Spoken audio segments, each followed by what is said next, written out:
Esta presentación nos va a ayudar a comprender cómo ha sido la historia de los desastres y riesgos en nuestro país. Aquí pueden ver una gráfica en la que hemos agrupado, generado información desde el 82-83 hasta el 2003. Como ustedes pueden ver, hemos sufrido una serie de distintos desastres, desde este turbión muy importante del río Piraí, acompañado de un proceso de sequía, varias inundaciones, deslizamientos. Hemos experimentado el fenómeno del Niño, sismos, incendios forestales, avalanchas, etcétera.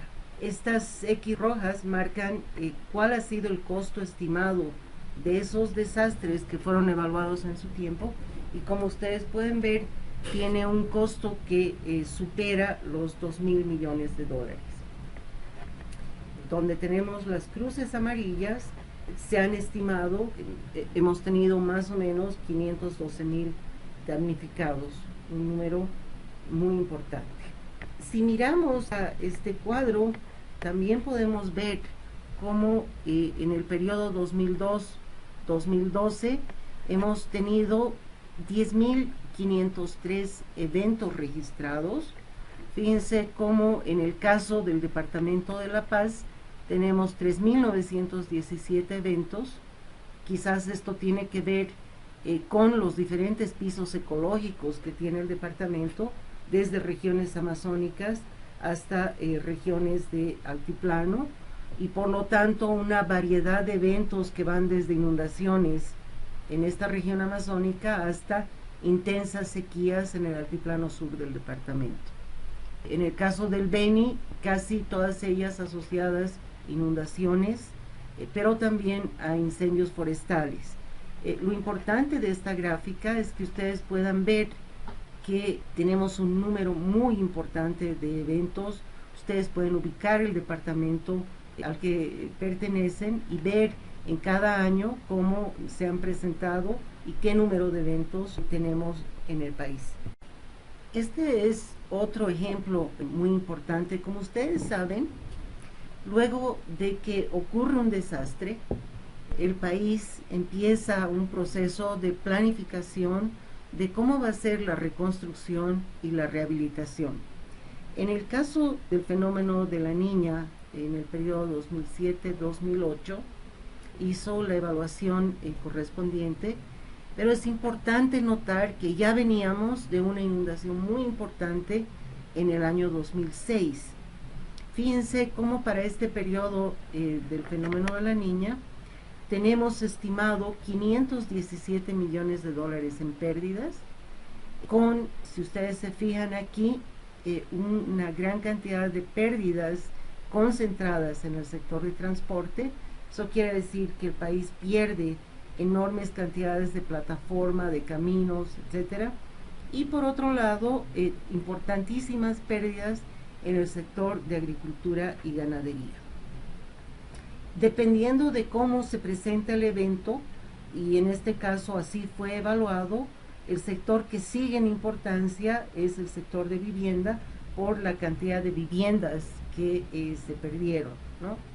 El sector de agricultura y ganadería es muy importante porque, como ustedes saben, esto tiene que ver con el proceso productivo más importante del país, y esto está asociado a todos los temas que tienen que ver con medios de vida.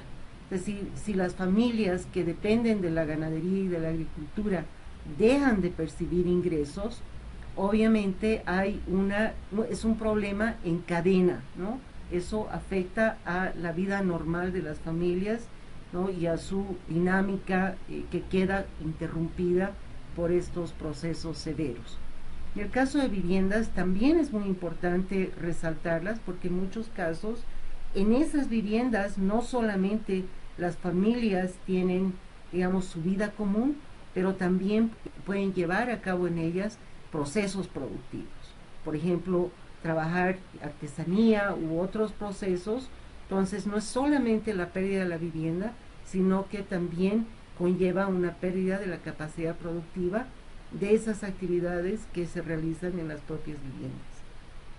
En esta comparación podemos apreciar, por ejemplo, que en el periodo 2006-2007 Santa Cruz tenía un efecto del 41% y en el siguiente periodo del fenómeno de la niña esa afectación sube al 57%.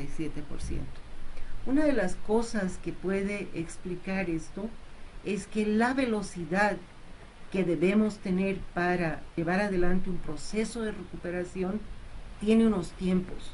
Cuando esos tiempos no son utilizados adecuadamente, lo que vamos a ver son este tipo de resultados que en esencia lo que nos están diciendo es que ante una vulnerabilidad existente aquí y una afectación tan seguida en el siguiente periodo, no le da tiempo al departamento para recuperarse.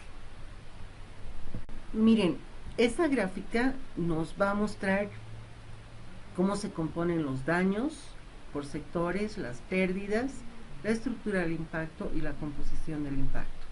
Quiero aclarar que cuando estamos hablando de daño, estamos hablando de aquello que teníamos disponible de una forma tangible. Por ejemplo, estamos hablando de daño en la infraestructura carretera, plataforma de carretera que ya no está. Estamos hablando de escuelas, de postas sanitarias que ya no están, o estamos hablando de sectores productivos donde ya no tenemos un número X de cultivos o de cabezas de ganado. Y en esta gráfica podemos ver cómo el daño mayor es a la infraestructura. En el caso de las pérdidas, el concepto de pérdidas se refiere a los flujos económicos que se dejan de realizar por falta, por ejemplo, de la infraestructura carretera.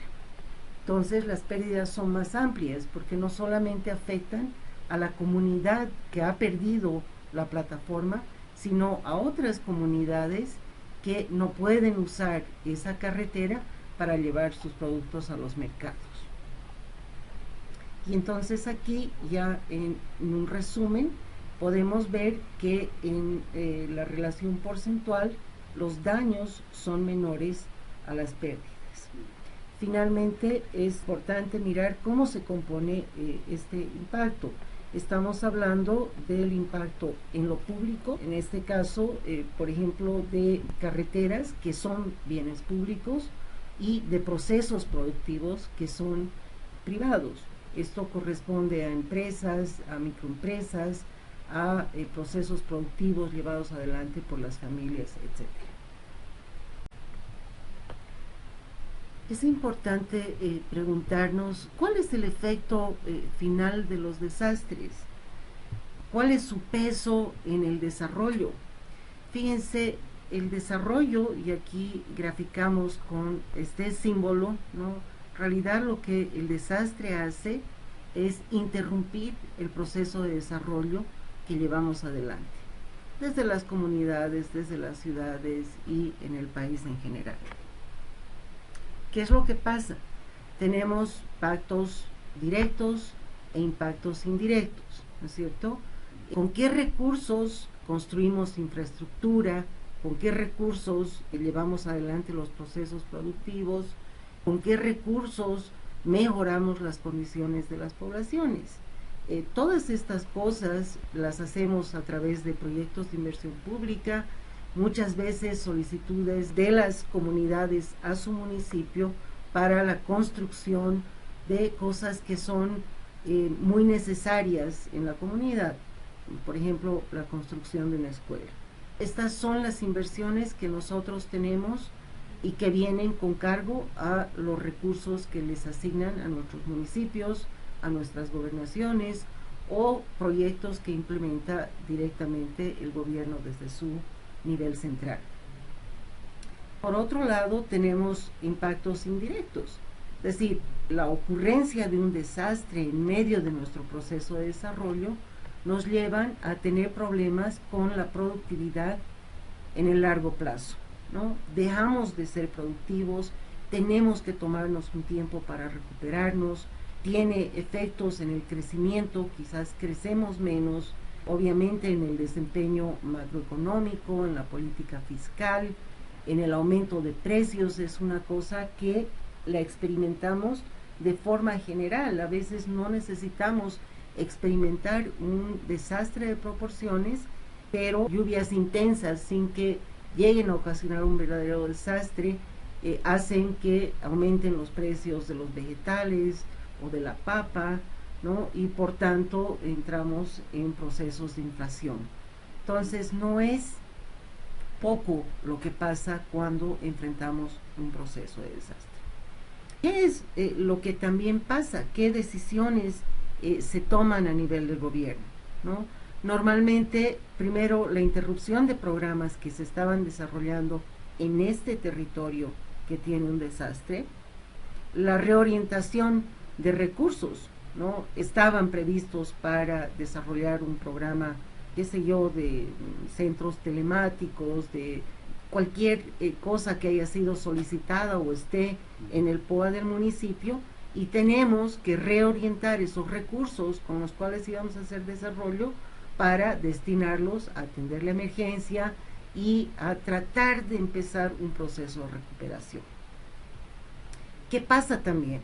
Pasa que en las comunidades y en los municipios nos tomamos muchos años en conducir a nuestra población a un goce de derechos que están asociados, por ejemplo, a la cobertura de salud, a la cobertura de educación, a la mejora en los ingresos.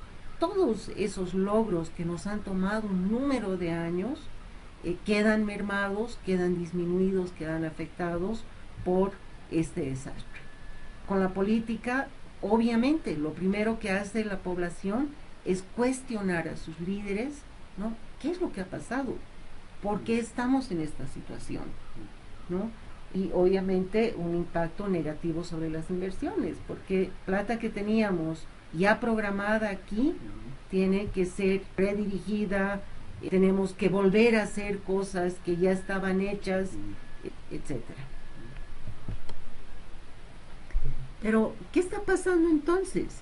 Nos vamos acostumbrando a que estas situaciones de desastre sean normales, ¿no? Que nos cuestionamos desde la comunidad, ¿no? Es un problema que realmente nos preocupa. A veces ya estamos tan año tras año viviendo situaciones de desastre que se nos parece el escenario normal, ¿no? Y sin embargo, lo que está pasando en nuestros territorios es que cada vez las condiciones de fragilidad se van aumentando. Entonces, tenemos que mirar de qué tamaño es nuestra vulnerabilidad, qué información tenemos en la comunidad y en el municipio, cómo entendemos estos procesos. Sabemos de una manera fidedigna cuánto estamos produciendo y cuando tenemos un desastre, cuánto estamos perdiendo. Muchas veces en los procesos de contabilización de estos daños y pérdidas y de estos impactos, algunas comunidades se quedan sin poder comunicar cuál ha sido la magnitud de su pérdida, porque no tienen información. Y ese es, además de que es un gran problema a nivel de país, a nivel comunitario puede ser un gran problema. Por tanto, una de las cosas importantísimas para saber a nivel de nuestras comunidades es saber de qué tamaño son nuestras vulnerabilidades, a qué somos vulnerables, cómo está nuestra cobertura de salud y cuánto le afecta un desastre. Dejamos de tener una posta sanitaria y se incrementan las enfermedades en la comunidad. Dejamos de tener una escuela, se fue el profesor, el maestro, y tenemos escuelas sin profesores por causa del desastre, o tenemos una afectación tan severa a la escuela que no hay condiciones para que los niños asistan a clases, sin entrar en los ejemplos que ustedes conocen a muchísima más profundidad, que es el proceso productivo, ¿no? En el proceso productivo necesitamos información tan detallada, tan desagregada respecto de qué es lo que producimos, cuánto nos cuesta ese proceso de producción, etcétera, etcétera, de modo que cuando se planifique el proceso de recuperación se puedan efectivamente hacer conjuntamente las comunidades los mejores proyectos para volver a generar esa capacidad perdida durante los procesos de desastre. Y un otro tema que queda explícitamente señalado en la ley de la Madre Tierra es el tema de las responsabilidades. A veces tomamos decisiones, ¿no?, que sabemos que en el corto plazo nos van a afectar, pero no las asumimos como parte de lo que estamos haciendo, sino que le damos la responsabilidad a la lluvia, a la sequía, al incendio, a cualquiera fuera ese escenario, ¿no? Ustedes saben ya por los módulos previos que ahora los eventos climáticos vienen con mayor concentración, con duraciones más altas de las que estábamos acostumbrados a tener. Por ejemplo, ustedes recordarán, las inundaciones tenían unos periodos que en 5 días las aguas empezaban a bajar. Hoy día las aguas se pueden quedar por un mes o más. En este ejemplo podemos ver, este es un ejemplo de la ciudad de La Paz y es un ejemplo de lo que ha ocurrido con el mega deslizamiento, pero en esta fotografía podemos apreciar, digamos, cómo se han ido construyendo las condiciones de riesgo, ¿no?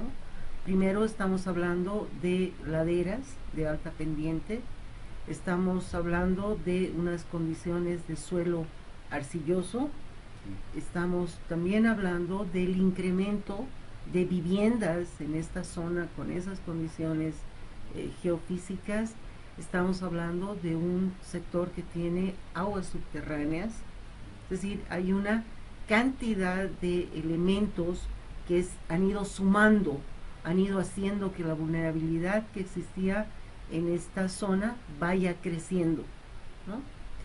Cuando finalmente por una lluvia que dura más o menos 5 días, llueve incesantemente en la ciudad, ya la capacidad de esta ladera de sostener la vida que había aquí, ¿no?, finalmente rebasa esa capacidad y se viene todo para abajo, ¿no? Las pérdidas obviamente son cuantiosas, no solamente porque he perdido mi casa, sino porque en muchos casos la situación en la que ha quedado esta área, esta zona, ha sido de tal devastación que las familias no han podido reconstruir sus viviendas y se han roto el tejido social, la relación de las familias, la dinámica de toda esta zona, ¿no?, que tenía un valor que no es recuperable.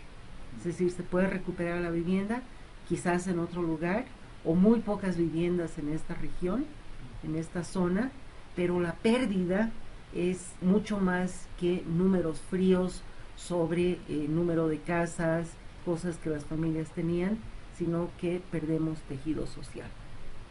Entonces, cuando estamos hablando de riesgo, ¿de qué en realidad estamos hablando? El riesgo en su forma más sencilla está conformada por 2 variables, ¿no? Por un lado la amenaza y por el otro la vulnerabilidad. La amenaza está definida por, ya lo hemos visto con anterioridad, por los fenómenos climatológicos, por los fenómenos geodinámicos. Estamos hablando entonces de lluvias, de granizadas, de heladas, de sismos, de actividad volcánica, etc. Por otro lado, la vulnerabilidad es la predisposición de un sujeto o elemento de sufrir daño debido a posibles acciones externas, en este caso de las amenazas de las que ya hablamos. Cuando la amenaza y la vulnerabilidad se juntan, producen riesgo, y cuando este riesgo no es manejado, se desencadena en un desastre. La idea finalmente es tratar de armonizar la dinámica de la naturaleza con la dinámica de la comunidad. Estos riesgos que hemos estado analizando ya no se presentan de manera aislada. Muchos territorios empiezan con una inundación, al mismo tiempo se produce un deslizamiento y es muy probable que en un corto periodo empiece un proceso de sequía. Este es un contexto multiamenaza que se presenta, por ejemplo, en las tierras bajas. Por el otro lado, la vulnerabilidad se va incrementando constantemente, ¿no? Los asentamientos humanos en áreas marginales, tenemos el uso inapropiado de la tierra y de los recursos naturales, la degradación medioambiental, y aquí tenemos una serie de aspectos fundamentalísimos como es la contaminación de cuerpos de agua, la erosión de los suelos, la deforestación, etcétera. También incrementa la vulnerabilidad, los temas socioeconómicos, la desigualdad, falta de acceso a recursos, una gobernabilidad débil, la vivimos con bastante frecuencia en los gobiernos locales, altísima rotación, una cantidad de problemas que ustedes conocen a profundidad. Y una de las cosas que siempre quedan por fuera es que el tema de la reducción del riesgo y el cambio climático no es un tema que esté debidamente analizado en los procesos de desarrollo. Fíjense cómo en la secuencia que vamos a tener a continuación, partimos de un escenario de bajío, un escenario de zona inundadiza, ¿no? Con decisiones de desarrollo de zonas residenciales que demandan otro tipo de obras, en este caso, por ejemplo, una carretera que produce que zonas que no eran inundables hoy sean inundables y finalmente consoliden un nuevo escenario de riesgo. Los desastres entonces son los exámenes que nos toma la naturaleza de cómo venimos haciendo el desarrollo.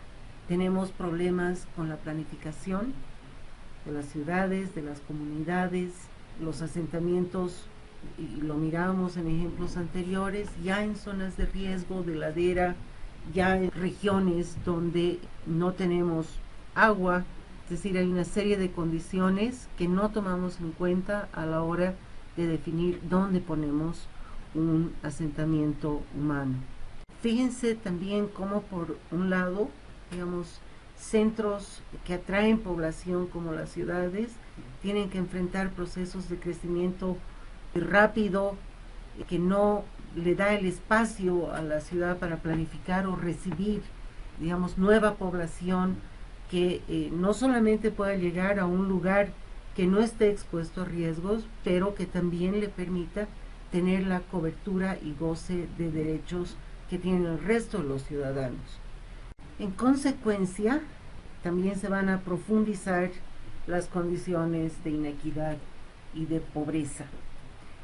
Siendo esta la realidad, es fundamental contar con políticas, con normas que puedan ser utilizadas para condicionar el territorio.